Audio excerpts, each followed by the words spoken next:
Hello everyone, welcome back in Mishti Priya's birthday celebration part 2। So বিকাল বিকাল আমরা চলে এসেছিলাম এখানে বোনের জন্য কেক কিনতে। আর কেকের দোকানে এসে তো আমরা টোটাল কনফিউজ, এত ভ্যারাইটি থেকে যে কোনটা নেব। আর মিয়া মোর মানে তো জানোই যে ভ্যারাইটি প্রচুর থাকে ওদের। দেন তো এখান থেকে বোনের জন্য একটা কেক সিলেক্ট করে ওপরে ওর নাম লিখিয়ে ওটাকে প্যাক করিয়ে সোজা আমরা চলে আসলাম বাড়ি। দেন তো বিকালবেলা আমিও কেক কাটিং এর জন্য রেডি হয়ে নিলাম।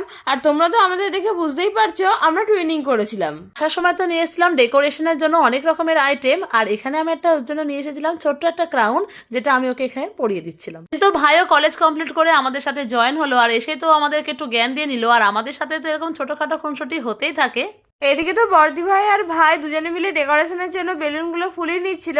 আর আমি বার্থডে গার্ল হয়েও ওদেরকে হেল্প করছিলাম, কারণ আমি আমার বার্থডে কেক কাটিং সেলিব্রেশন নিয়েছিলাম ভীষণ এক্সাইটেড। অনেক বার্থডের কেক কাটিং সেলিব্রেশনটা তো সবাই মিলে প্ল্যান করে সেলিব্রেট করেছিল। এদিকে তো আমার দিদি জামাইবাবু চলে এসেছে, কারণ বার্থডে কেক কাটিং এর সময় তো অনেকেই নিমন্ত্রিত ছিল। আর এদিকে জামাইবাবু এসে তো আমাদেরকে হেল্প করতে শুরু করে দিল। আমি আমার বোনের জন্মদিনে কেকটা চুজ করেছিলাম ব্ল্যাক ফরেস্ট, যেটা ভীষণ সুন্দর হয়েছিল দেখতে। এদিকে তো আমরা সবাই মিলে ডেকোরেশনটা ফুল কমপ্লিট করে ফেলেছি, আর দেখতে তো ভীষণ সুন্দর হয়েছিল। এদিকে আমার বোন তো নিজের জন্মদিনের ক্যান্ডেল নিজেই জ্বালাচ্ছে, বলছে আমি এটা জ্বালাবো। এদিকে তো কেক কাটিং এর পর ভাই আমাকে স্নো স্প্রে দিয়ে পুরো ভূত করে দিয়েছিল। আমায় এতটা ভূত করার পর তো ওর তাতেও শান্তি নেই, ও বলছিল আরো একটা বোতল হলে আরো বেশি ভালো হতো। এদিকে তো আমার ভাইকে কেক খাওয়াতে গিয়ে তো সে আমাকে ইচ্ছা করে কামড়ে দিল।